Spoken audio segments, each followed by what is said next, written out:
Abraham said to him, see to it that you do not take my son back there. Woo! Sometimes, look, when you come out the hood, don't take your kids back to that hood. You ain't gonna go. I came from there. My kids don't need to be over there. He raised his eyes and looked up, and camels were coming. Rebekah also raised her eyes and looked up. And when she saw Isaac, she dismounted from her camel. She said to her servant, who is that man there walking across the field to meet us? So don't be with somebody just because they fine and they thicker than a snicker. That ain't it. He who findeth a wife findeth a good thing.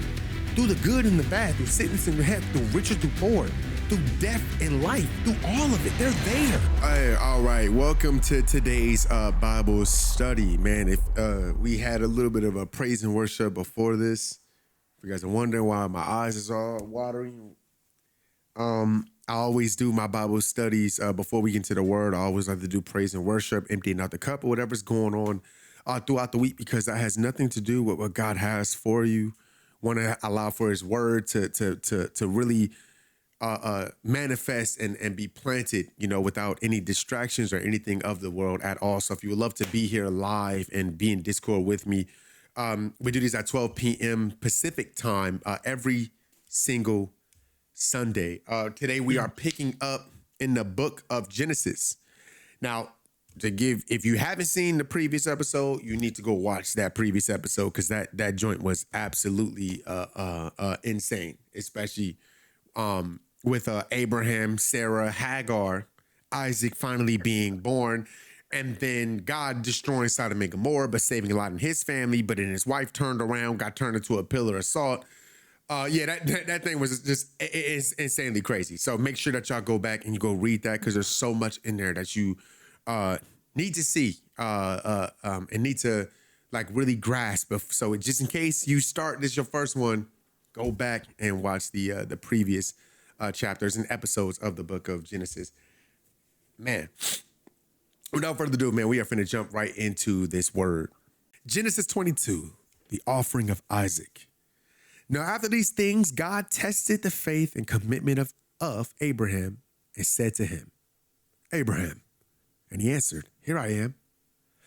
Yah said, take now your son, your only son of promise, whom you love, Isaac, and go to the region of Moriah and offer him there as a burnt offering on one of the mountains of which I shall tell you.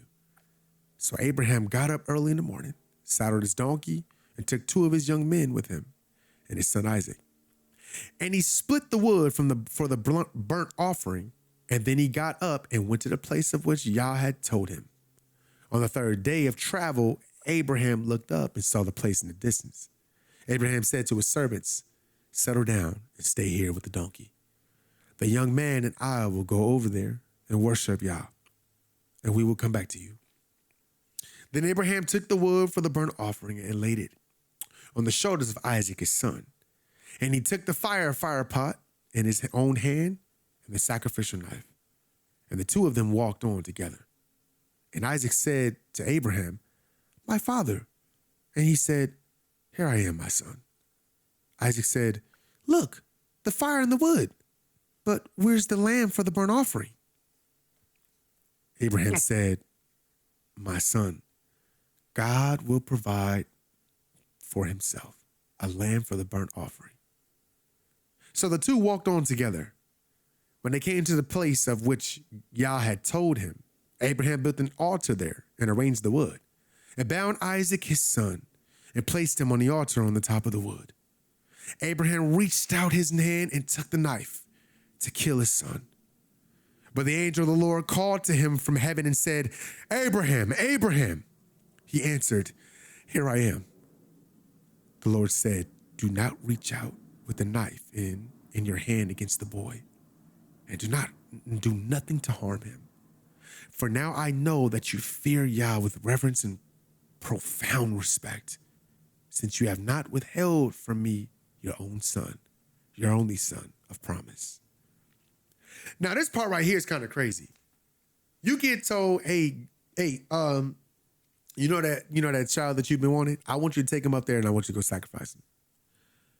Half of us in here be like, what you talking about? What you talking about? Come on now. Stop playing. You gotta stop playing. But here's the reality. His obedience. See, we've already seen the disobedience from Adam and Eve, correct? Yep. We saw the disobedience from Lot's wife, correct? Yep. How much more disobedience do we have to keep? Before we did this Bible study, the song says, no matter whatever may come my way, I'll follow. This is when your faith is truly tested. When God asks you to do something that you've asked for, and he wants you to get rid of that very thing that you asked for, that you desired so bad. Just to see if you really love him the way that you say you love him. Half of us in here be like, man, I can't do it. I can't do it, bro. I can't do it. I can't really be that obedient to God. I'm gonna be honest with you. Again, if Satan if Satan already has your spirit, he has your mind too. He can even give you a shadow of doubt. This is a true test. It's a bizarre test, but you'll understand this test a little bit later. Because the reason why this test is important is when they get to this promised land, like later on, remember Abraham did promise that his lineage would birth a great nation, right? They're going to come in contact with people that are doing these very things. So the first person is being tempted with this very thing that goes against God. But this is where God is saying, I asked you to do this, but then I told you not to. Why? Because this is something you should not do, but to see your obedience to me is what I wanted to see. So now Abraham doesn't follow through because God told him not to do this. But those people that are in the land, the Canaanite, the Hittites, the Zamorites, them people is doing this. And they're doing this for gain, like financial gain, status gain. They're sacrificing their children in open flames to a god named Moloch, their deity that they serve, this fake false god.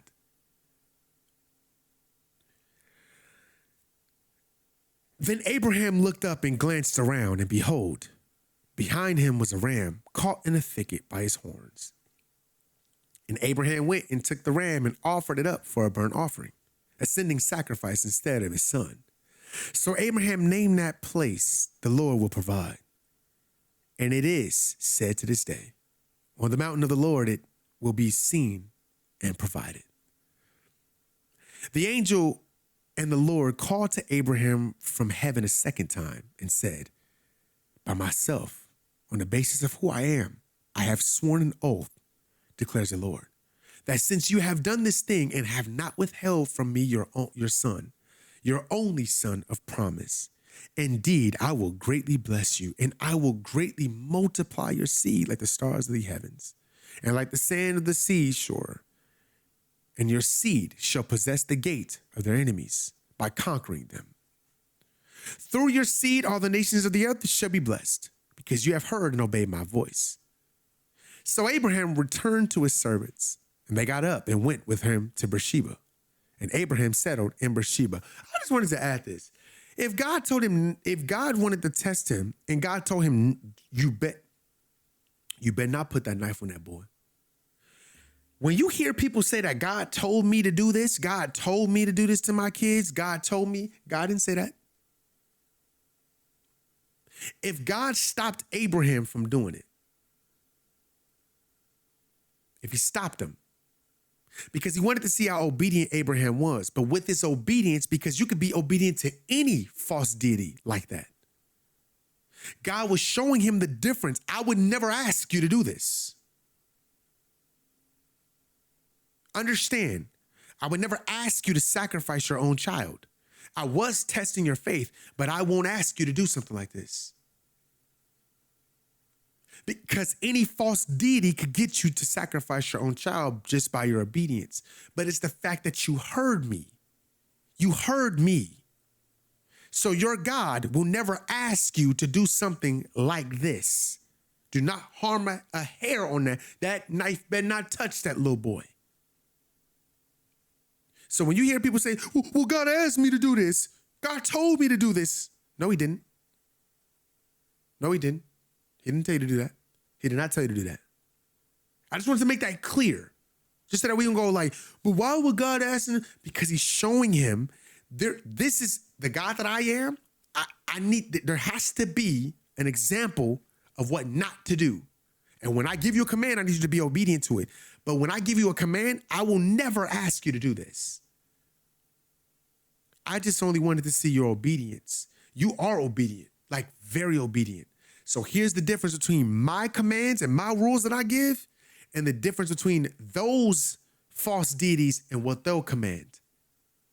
And then when I give you what I want you to sacrifice, I'll provide it for you. Whatever I call for you to sacrifice.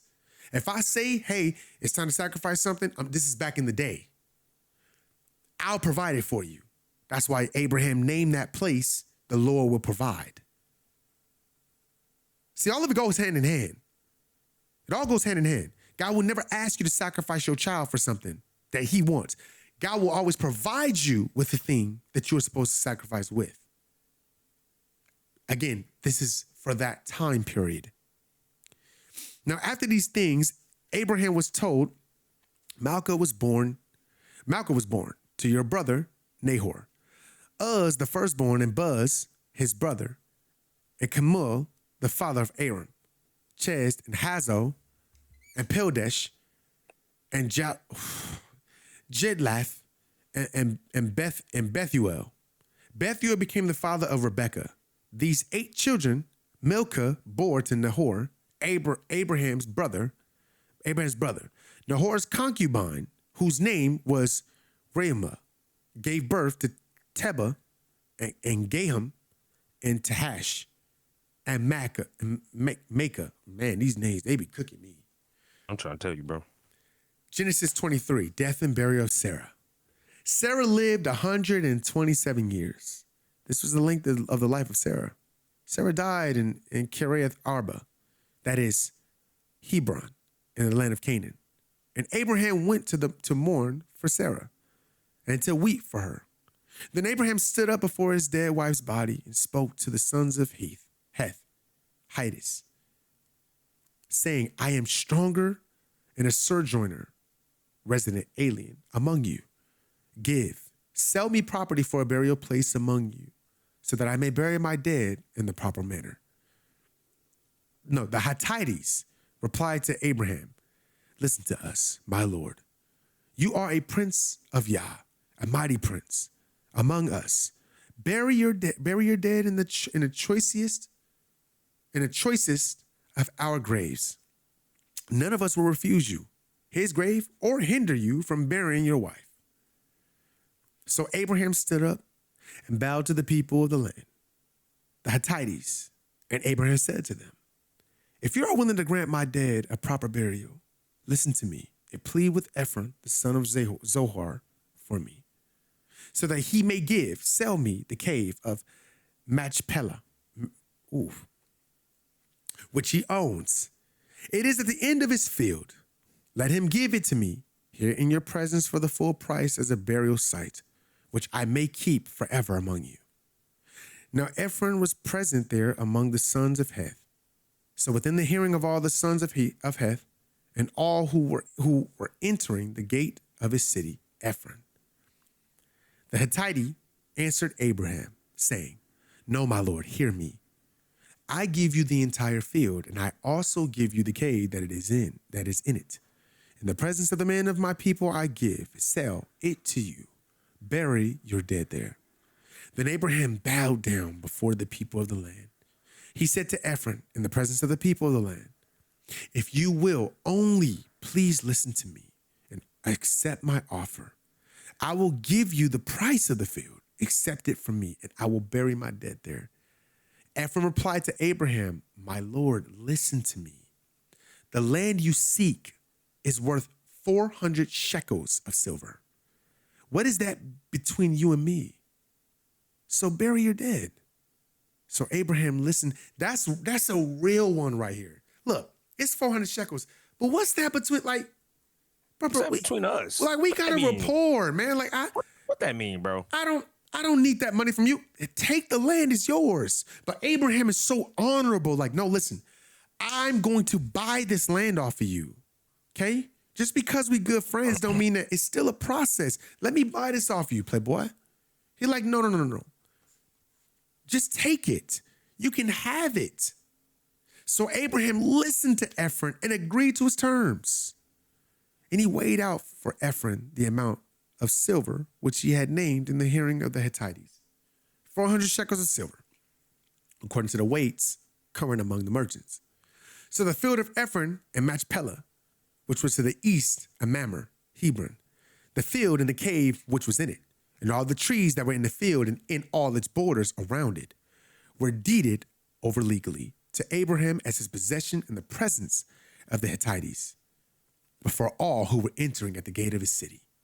After this, Abraham buried Sarah, his wife, in the cave of the field of Machpelah to the east of Mamre, that is Hebron, in the land of Canaan. The field and the cave in it were deeded over to Abraham by the Hittites as a permanent possession and burial place. A bride for Isaac. Now Abraham was old, well advanced in age, and the Lord had blessed Abraham in all things. Abraham said to his servants, Eliezer of Damascus, the oldest of his household, who had charge over all that Abraham owned, please put your hand under my thigh, as is customary for forming a solemn oath. And I will make you swear by the Lord, the Yah of heaven and the Yah of earth, that you will not take a wife from my son, from the daughters of the Canaanites, among whom I live. But you will instead go to my former country, Mesopotamia, and to my relatives, and take a wife for my son Isaac, the heir of the covenant promise. The servant said to him, suppose the woman will not be willing to follow me back to this country. Should I take your son back to the country from which you came? Abraham said to him, see to it that you do not take my son back there. Woo! Sometimes, look, when you come out the hood, don't take your kids back to that hood. You ain't gotta go there. Ain't nothing back there for us, bro. Listen, I came from there. My kids don't need to be over there. I get it. That's where I grew up at. Don't take my kids over there. Don't take my son back there. Find a wife from there, but don't take him there. He don't need to be there. He don't need to be there. The Lord, the Yah of heaven, who took me from my father's house, from the land of my family and my birth, who spoke to me and swore to me, saying, to your descendants, I will give this land. He will send his angel before you to guide you, and you will take a wife from there for my son and bring her here. If the woman is not willing to follow you to this land, then you will be free from this oath and blameless. Only you must never take my son back there. Look, man, go there and find my son a wife, but don't take my son over there. If he took me from this land many years ago, many decades ago, don't take my son over there. Bring his wife here, but don't take my son over there. So the servant put his hand under the thigh of Abraham, his master, and swore to him concerning this matter. Then the servant took 10 of his master's camels. I want y'all to be very attentive to what this says. Then the servant took 10 of his master's camels and set out, taking some of his master's good things with him. So he got up and journeyed to Mesopotamia, between the Tigris and the Euphrates River. Oh, excuse me. Oh, my goodness. Euphrates River, to the city of Nahor, the home of Abraham's brother. That was aggressive. Oh, my goodness. He made the camels kneel down outside the city by the well of water at the time of the evening, when women go out to draw water. And he said, O Lord, Yah of my master Abraham, please grant me success today and show loving kindness, faithfulness to my master Abraham. Behold, I stand here at the spring of water, and the daughters of the men of the city are coming out to draw water. Now let it be that the girl to whom I say, please let down your jar so that I may have a drink. And she replies, drink, and I will also give your camels water to drink. May she be the one whom you have selected as a wife for your servant Isaac. And by this, I will know that you have shown loving kindness, faithfulness to my master. Do y'all see how specific he is? This is not just a prayer. This is specific. See, when we think about prayer, we think prayer is just like our Father who art in heaven, holy is thy name, kingdom come, will be done on earth as it is in heaven. No. Prayer is a conversation. You could clearly see that he's like, this is heavy on his heart. He made an oath to Abraham. And he knows that God don't play about his oaths. So he's calling out to God, having a conversation with him. Lord, God of my master, Abraham, please grant me success today. Show loving kindness. Right. You said what, Jay? Help me get this right. Help me. Help me. Help me. I'm here at the place I'm told to be at, to do the job I was asked to do. I don't want to fail this. So I want to be specific so I don't grab the wrong woman. Lord, let this happen in this way so that I know that I am being faithful to the house of Abraham, the one that you are the God over. Rebekah is chosen. Before Eliezer had finished speaking, praying, having a conversation with God, Rebekah came out with her water jar on her shoulder. Rebekah was the daughter of Bethuel, the son of Malchah, who was the wife of Abraham's brother Nahor. The girl was very beautiful, a virgin and unmarried.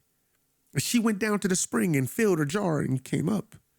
Then a servant ran to meet her and said, please, let me drink a little water from your jar. And she said, drink, my lord. And she quickly lowered her jar to her hand and gave him a drink. When she had given Eliezer a drink, she said, I will also draw water for your camels. I have a terrible girl voice.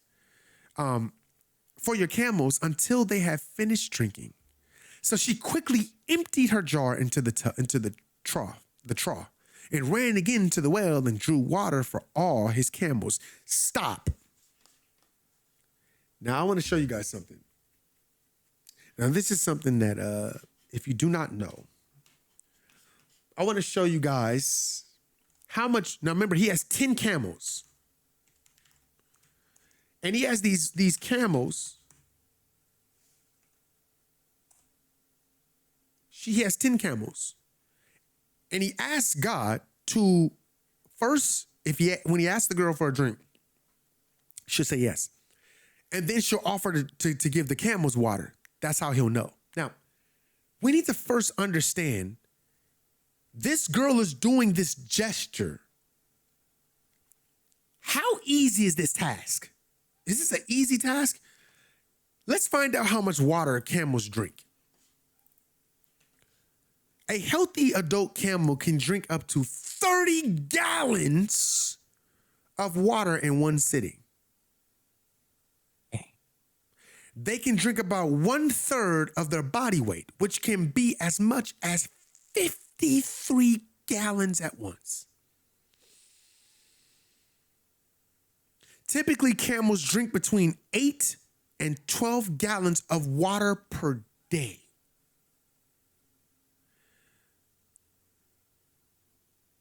She's bringing these buckets full of water to these camels.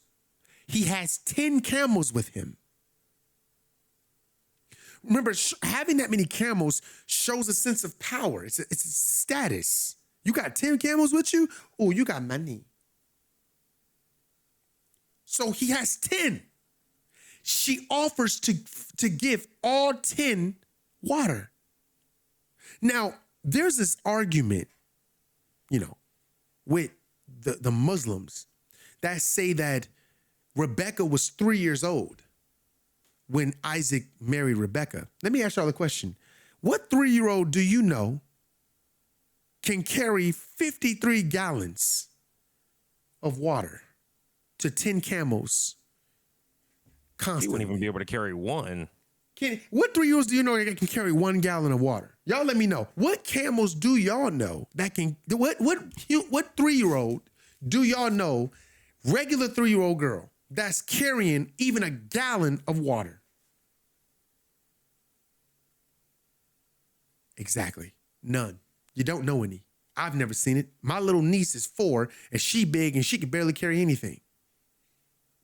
It's not happening. Doesn't make any logical sense. But this gesture to do this act, this is a big deal. She's giving 10 camels.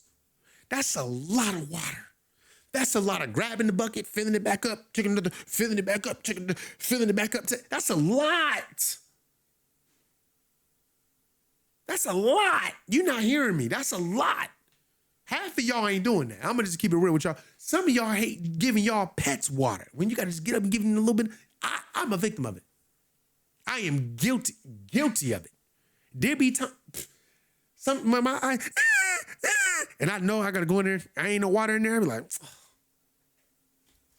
and all they do is just tip the water over. That's what my dogs do. I fill their water up and they tip it over. I don't know why they do it. But they just tip the water for no, and I gotta go back in there, fill the water, get them some water. 5 minutes later, I hear metal, cling, cling, cling, cling. Then they tip the water bowl over. And I'm gonna have to go fill it up about hour, 2 hours from now, I'm gonna have to go fill that thing back up with water. So imagine giving 10 camels water, and they can drink up to 53 gallons of water, but they can typically drink, a healthy camel, 30 gallons of water in one sitting. That's a lot of water. That's a lot of water for 10 camels. And it's no telling how far he went. A walk is either. It's no telling how far he walked to get there. It's no telling how far that is. So you don't know how thirsty these camels are, but they thirsty. Oh, they thirsty. We just don't know how thirsty they are. But she's doing this gesture. And this is a specific sign that he asked for. So I hope that paints a picture for you. Let's continue. So she quickly emptied her jar into the trough and ran again to the well and drew water for all his camels. Meanwhile, the man stood gazing at Rebekah in reverent silence, waiting to know if the Lord had made his trip successful or not. Even with all of this, she doing everything. He's still like, I'm not sure. Lord, are you sure? When the camels had finished drinking, Eleazar took a gold ring weighing a half shekel and 2 bracelets for her hands weighing 10 shekels in gold and said, whose daughter are you? Please tell me, is there room in your father's house for us to lodge? And she said to him, I am the daughter of Bethuel, Milcah's son, whom she bore to her husband. He literally asked, and you shall receive, seek, and ye shall find, knock, and it shall be open unto you. He didn't have a clue that that's Bethuel's daughter. He didn't know. Abraham just said, just make sure you bring a daughter from my house. Never said which one. Never said which one. Never knew which one either. But this happened, showed up right on time. Right, this He may not come when you want him. Right on time. Again, she said to him, we have plenty of both straw and feed, and also room to lodge. The man bowed his head and worshiped the Lord. So not only, look, we got room for you. We got straw, like these camels. Are they gonna be good? And we got you straight. Come on. And Lord, he said, Eliezer looked up and he just bowed and said, Lord, man, you faithful. You a good God. You faithful. He said, blessed be the Lord, the Yah of my master Abraham, who has not denied his loving kindness and his truth to my master. As for me, the Lord led me to the house of my master's brothers. Then the girl ran and told her mother's household what had happened. Now, Rebekah had a brother whose name was Laban, and Laban ran out to the man at the well. When he saw the ring and the bracelets on his sister's arms, and when he heard Rebekah, his sister, saying, The man said to me, he went to Eliezer and found him standing by the camels at the spring. And Laban said, come in, blessed of the Lord. Why do you stand outside since I have made the house ready and have prepared a place for the camels? So the man came into the house, Eliezer, and Laban unloaded his camels and gave them straw and feed, and he gave water to Eliezer to wash his feet and the feet of the men who were with him. But when food was set before him, he said, I will not eat until I have stated my business. And Laban said, speak on. So he said, I am Abraham's servant. The Lord has greatly blessed my master, and he has become great, wealthy, powerful. He has given him flocks and herds and silver and gold and servants and maids and camels and donkeys. Now Sarah, my master's wife, bore a son to my master when she was in her old age, and he has given everything that he has to him. My master made me swear an oath, saying, you must not take a wife for my son from the daughters of the Canaanites, in whose land I live, but you shall instead go to my father's house and to my family and take a wife for my son Isaac. Then I said to my master, but suppose the woman will not follow me back to this land. He said to me, the Lord before whom I walk habitually and obediently will send his angel with you to make your journey successful. And you will take a wife for my son from my relatives and from my father's house. Then you will be free of my oath. When you come to my relatives, and if they do not give her to you, you will also be free of my oath. So no matter how you see it, if they give you the daughter, you're free of my oath. If they don't give you the daughter, you're free of my oath. You've done your job. I came today to the spring and said, oh Lord God, my master Abraham, if now you will make my journey on which I go successful, please look, I am standing by the spring of water. Now let it be that when the maid whom you have chosen for Isaac comes out to draw water, and to whom I say, please give me a little water to drink from your jar. And if she says to me, you drink, and I will also water for your camels, let that woman be the one whom the Lord has selected and chosen as a wife for my son, my master's son. Before I had finished praying in my heart, behold, Rebekah came out with her water jar on her shoulder. And she went down to the spring and drew water. And I said to her, please let me have a drink. And she quickly let down her jar from her shoulder and said, drink, and I will also water your camels. So I drank, and she also watered the camels. Then I asked her, whose daughter are you? She said, the daughter of Bethuel, Nahor's son, whom Milcah bore to him. And I put the ring in her nose and the bracelets on her arms. And I bowed down my head and worshiped the Lord and blessed the Lord, the Yah of my master Abraham, who had led me in the right way to take the daughter of my master's brothers to his son as a wife. So now, if you are going to show kindness and truth to my master, being faithful to him, tell me. And if not, tell me, that I may turn to the right and to the left and go on my way. So look, if you're going to let me take her, let me. If you're not going to let me take her, let me know. So either I'm going left and I'm going without her, or I'm going right and I'm going with her. So it's up to you. Then Laban and Bethuel answered, the matter has come from the Lord, so we dare not speak bad or good to you about it. We cannot interfere. Rebekah is before you. Take her and go, and let her be with the wife of your master's son, as the Lord has spoken. We not finna, like, this is God's plan. This ain't our will. This his will. So if he said it, take her. Phew, you go ahead and y'all do what God's bidding, because we ain't trying to stand in front of that. We ain't trying to be in the way of that. When Abraham's servant heard their words, he bowed himself to the ground and worshiped before the Lord. Then the servant brought out jewelry of silver, jewelry of gold, and articles of clothing, and gave them to Rebekah. He also gave precious things to her brother and her mother. Then he and the men who were with him ate and drank and spent the night there.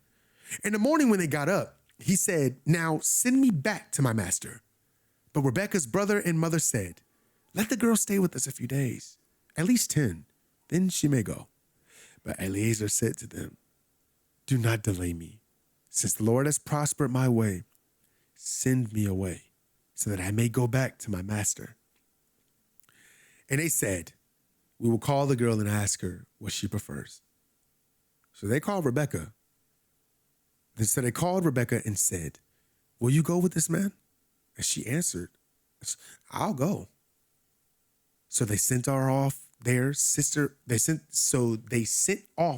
Rebekah and her nurse Deborah as her attendant, and Abraham's servant Eliezer and his men. They blessed Rebekah and said to her, may you, our sister, become the mother of thousands of 10,000s, and may your descendants conquer the city gate of those who hate them. Then Rebekah and her attendants stood, and they mounted camels and followed the men. So the servant took Rebekah and went on his way. Isaac marries Rebekah. Now Isaac had returned from going to Beer-lahai, well of the living one who sees me, for he was living in the Negev. Isaac went out to bow down in prayer in the field in early evening. He raised his eyes and looked up, and camels were coming. Rebekah also raised her eyes and looked up, and when she saw Isaac, she dismounted from her camel. She said to her servant, who is that man there walking across the field to meet us? Uh-oh. And the servant said, he is my master Isaac. So she took a veil and covered herself, as was customary. She said, oh, shoot. The servant told Isaac everything that he had done. And Isaac brought her into his mother Sarah's tent. And he took Rebekah, right? He took her. He said, Rebekah, I see you, girl. You see me. Now, I know you was brought for me, but, you even better than what I thought. Like, I was thinking about you, but I couldn't even fathom. I was like, are you even better than that? And she became his wife, and he loved her. Therefore, Isaac was comforted after his mother's death. Now, you got to think of this type of love, right? Isaac just lost his mom, but he gains a wife. So during that time, he's mourning. He's hurting. But then he see this fine thing get off this, she take a leg off. And first he saw her first. He saw the camels, then he saw her. And she didn't have her veil on. He was like, my God. And then she asked Eliezer, who's that walking up to us? That's Isaac. She said, hold on. He can't see me like this. And she covered herself, because that's what's supposed to happen. He not supposed to see her just yet. So now when she gets down, he doesn't know that she's about to be a true blessing through a dark time. I always say to y'all, the saying, joy comes in the morning. Y'all think that joy comes when the sun comes up. Joy comes when you're grieving, when you're mourning. That's when your joy comes. So while he's hurting, God is already working something out to help him during these dark times. He's going to bring something to him that's going to bring him joy and help him through his mourning. Our God is always steps ahead of us and planning ahead of us. Always ahead of us. So God is always working, even when we don't see him, even when we can't understand how he works. We might be going through something right now, and then God is doing something on the other end to help us with what we're going through. He could send a person. It could be something that he has you doing that helps you. Just know that he's already working, and he's going to help you, even in your darkest times. So when we're gifted love, somebody to be with, somebody to marry, it's important. They're going to be with us when people pass in our lives. And they they should understand us and understand that we're in a vulnerable place. But they should bring us joy and help us through our mourning. So don't be with somebody just because they fine and they thicker than a snicker. That ain't it. That ain't it. He who findeth a wife findeth a good thing. Through the good and the bad, through sickness and health, through rich and through poor, through death and life, through all of it. They're there. So when you ask God, like, Lord, I want to marry somebody that's truly going to love me through it all. Through it all. Let God guide you. Let God be at the helm of it. Pray very specifically on the person that you're looking for, on the husband that you're looking for, the wife that you're looking for. Stop going to him being like, I just want a girl that's just gonna love me. I just want a man that's gonna love me. I just want somebody that's just gonna love me. Yeah, they can love you, but that love might not, you just said love. You didn't say unconditionally through it all. Somebody can love you and still not like you. So be very specific of what you ask for. When you say, Lord, I want a wife, I want a husband. Understand what you're asking for. Know what you're asking for. It's important. You don't just ask for stuff. You got to know what you're asking for. I hope that makes sense. I really do. I really do. We're going to end here. Thank you guys. I appreciate y'all for showing up. Thank you guys for watching this video.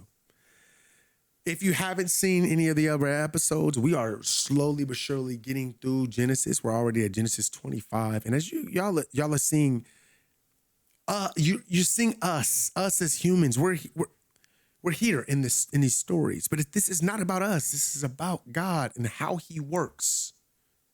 We're learning about Yah, what he does for us, how he provides for us, how he helps us, how when we pray to him, how he answers us, how when we're according to his will and we're doing his will, everything goes according. Even if you ask for something specific,